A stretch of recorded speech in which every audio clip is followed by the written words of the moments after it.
Hey friends, are you ready?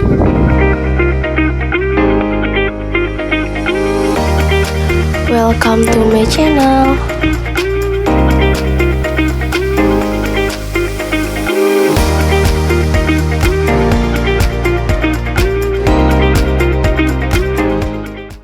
Assalamualaikum warahmatullahi wabarakatuh. Shalom, Om Swastiastu, Namo Buddhaya, salam kebajikan, salam sejahtera bagi kita semua.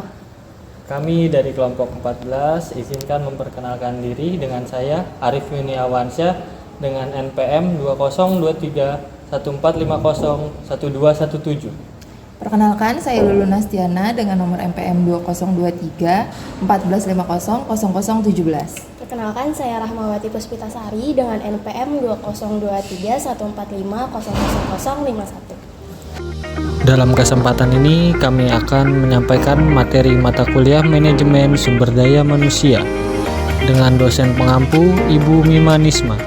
Izinkan kami dalam beberapa menit ke depan akan memaparkan materi Manajemen Sumber Daya Manusia meliputi Pengertian manajemen sumber daya manusia, Tujuan manajemen sumber daya manusia, fungsi manajemen sumber daya manusia. Mari kita bahas materi pertama, yaitu materi pengertian manajemen sumber daya manusia. Manajemen sebagai ilmu dan seni untuk mencapai suatu tujuan melalui kegiatan orang lain. Artinya, tujuan dapat dicapai bila dilakukan oleh satu orang atau lebih. Sementara itu, manajemen sumber daya manusia sebagai suatu bidang manajemen yang khusus mempelajari hubungan dan peranan manusia dalam suatu perusahaan. Pengertian manajemen sumber daya manusia. Manajemen sumber daya manusia merupakan gabungan antara dua frasa, yaitu manajemen dan sumber daya manusia. Manajemen adalah aktivitas merencanakan, mengorganisasi, serta memimpin, mengontrol sumber daya yang dimiliki oleh organisasi untuk mencapai tujuan dari suatu organisasi secara efektif dan efisien menurut Jones, G.R. George, G.M. dan Hill, C.W. 2000.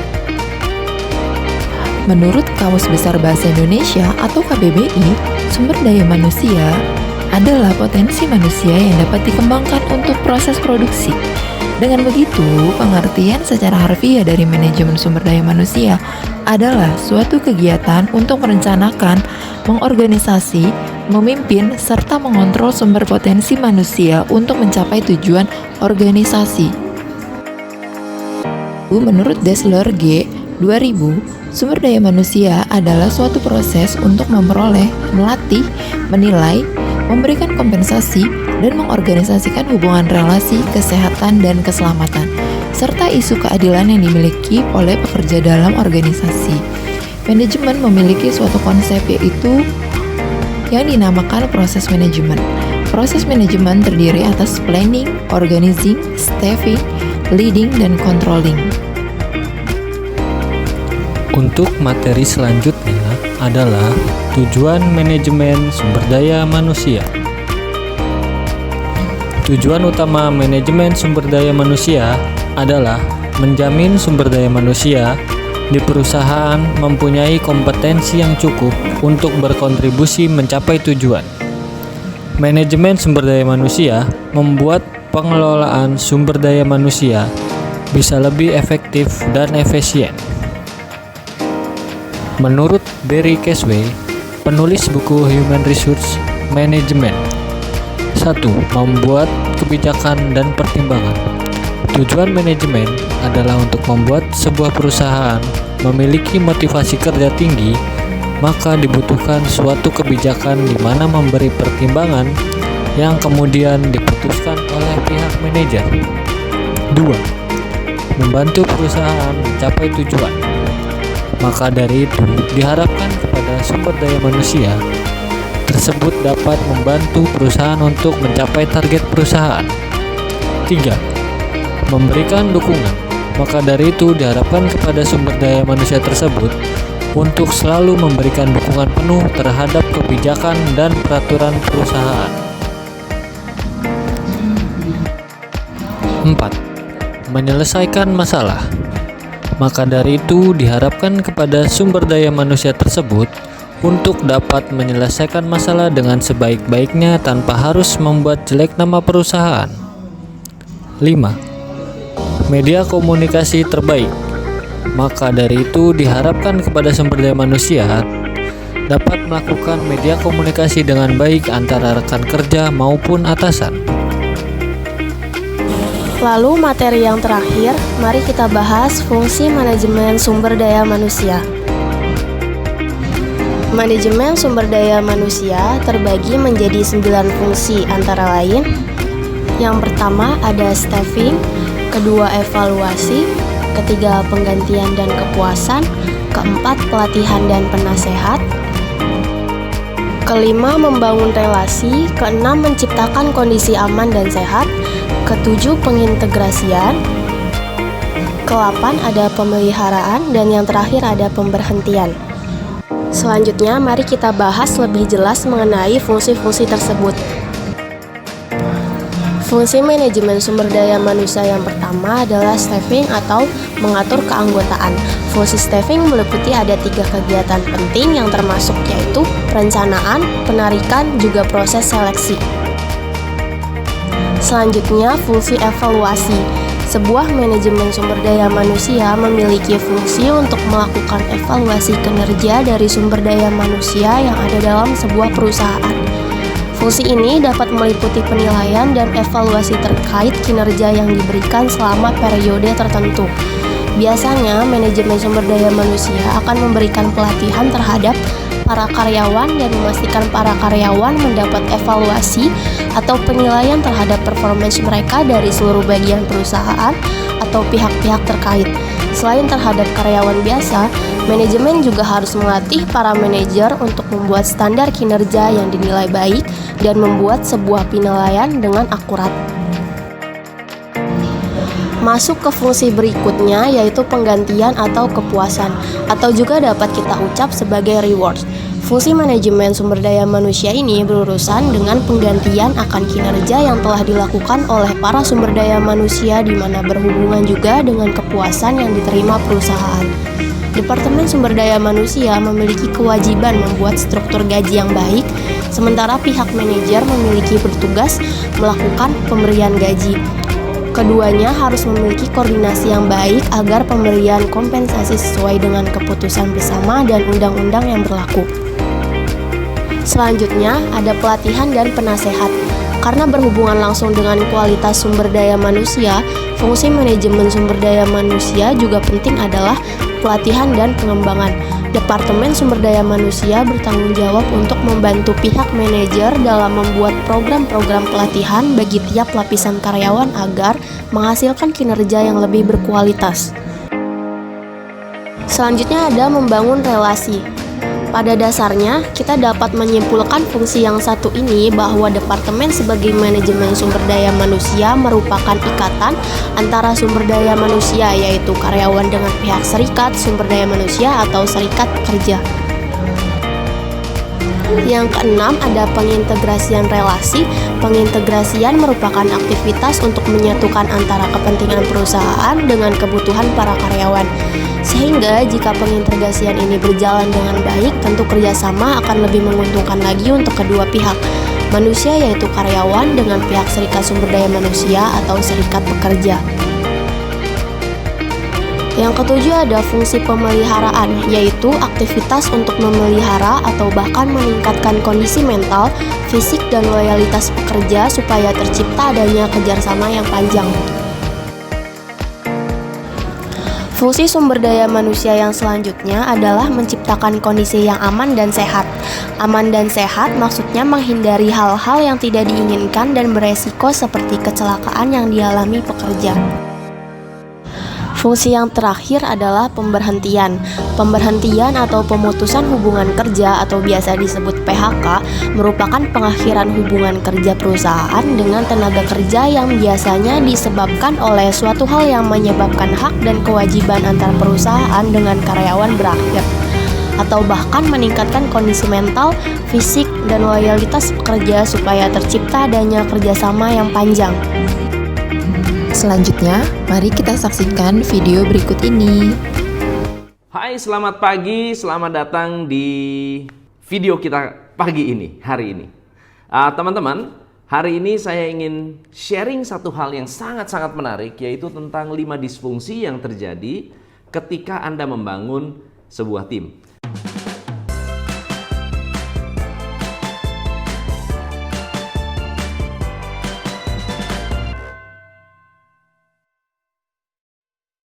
Banyak dari kita ingin memiliki tim yang sehat, tim yang solid, tim yang berkualitas. Tapi yang jadi masalah adalah banyak dari kita yang tidak menyadari bahwa tim kita sedang mengalami dysfunction. Dysfunction tim adalah ketika karyawan kita tidak mencapai target dan hasil yang kita inginkan. Penyebab disfungsi tim salah satunya adalah karena pembiaran. Ada satu quotes yang menarik, kenapa tim ini penting? Kalau Anda ingin menang, Anda butuh talenta. Tapi kalau Anda ingin memenangkan sebuah kompetisi, sebuah turnamen, Anda butuh tim yang kuat. Talenta bisa meningkatkan omset, tetapi untuk membuat target tercapai, Anda butuh teamwork. Nah, teman-teman, apa sih yang menyebabkan karyawan tidak produktif? Yang membuat mereka tidak produktif ada 5 yang disebut dysfunction team. So kita bahas satu-satu. Ada sebuah pernyataan yang cukup menarik di mana Stephen Covey menuliskan tentang the speed of trust. The speed of trust. Yang beliau ceritakan adalah bahwa karyawan yang tidak produktif, salah satu problem terbesarnya adalah tidak percaya pada manajemen, tidak percaya pada leadernya. So, the absence of trust adalah tanda dysfunction yang pertama. The absence of trust, kehilangan rasa percaya. So, kalau gitu apa tanda-tandanya? Tanda-tandanya adalah selalu menyampaikan kabar buruk, tidak mau kelihatan jelek, selalu menutup-nutupi masalah, dan akhirnya membuat masalah itu menjadi besar. Pada saat sudah membesar, sudah serius, baru ketahuan. Itu adalah ciri yang pertama. Ciri yang kedua yang menjadi masalah dalam tim adalah ketika terjadi yang disebut konflik, dan konflik itu selalu dihindari. Ketika orang mulai menghindari konflik, berarti kita sedang mencari yang disebut keharmonisan palsu. Jadi harmonisnya palsu. Ingin mencari keharmonisan, tapi sebetulnya ini adalah keharmonisan yang palsu. Kenapa? Karena takut kalau terjadi benturan, takut kalau terjadi konflik yang tidak diinginkan. So, konflik adalah hal yang baik. Tetapi menghindari konflik akan jadi masalah. Contoh ya, ada atasan tidak berani menegur anak buah. Itu berarti sudah dysfunction. Misalnya contoh lain, saya tidak mau komunikasi dengan departemen lain karena malas ngomong, malas konflik, saya malas debat, saya malas argumen lah sama dia. Udahlah, dia maunya apa, saya ngikutin aja. Itu sudah dysfunction. Nah, dysfunction yang ketiga adalah ketika diberi tanggung jawab orang menghindar. Jadi misalnya contohnya, nggak mau ada komitmen. Maunya, udah deh, kamu aja yang kerjain deh. Saya nonton aja. Kalau ada pekerjaan baru, ada tugas baru, tidak mau ada komitmen yang lebih serius. Saya begini-begini aja. Saya nggak mau terlalu terlibat banyak deh di perusahaan. Udah kamu aja, saya nggak enak ya. Terlalu banyak orang yang menghindari komitmen juga dysfunction. Ini udah yang ketiga. Dysfunction yang keempat adalah ketika orang tidak mau atau tidak bisa diminta pertanggungjawaban. Lack of accountability. Lack of accountability adalah orang yang menghindari tanggung jawab, dengan cara cari alasan, ya, kemudian menciptakan skenario untuk bisa mengatakan bahwa ini bukan salah saya, menyalahkan orang lain, menyalahkan keadaan, menyalahkan situasi, akhirnya tidak ada accountability, tidak bisa dipertanggungjawabkan. Ini yang keempat. Tapi yang kelima, ada yang sangat-sangat penting, yaitu tidak memperhatikan hasil. Ada insentif, tidak berprestasi. Tidak ada insentif, tidak berprestasi. Dikasih hukuman, tidak takut. Dikasih ancaman, tidak takut. Jadi tidak takut dengan konsekuensi karena mereka tidak perhatian dengan hasil. Nah teman-teman, jika hal-hal ini terjadi, berarti kita sedang mengalami yang namanya dysfunction team.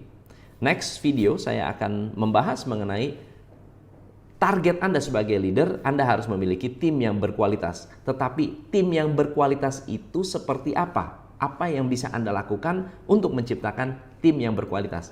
Kita akan bahas di video selanjutnya. Salam pencerahan.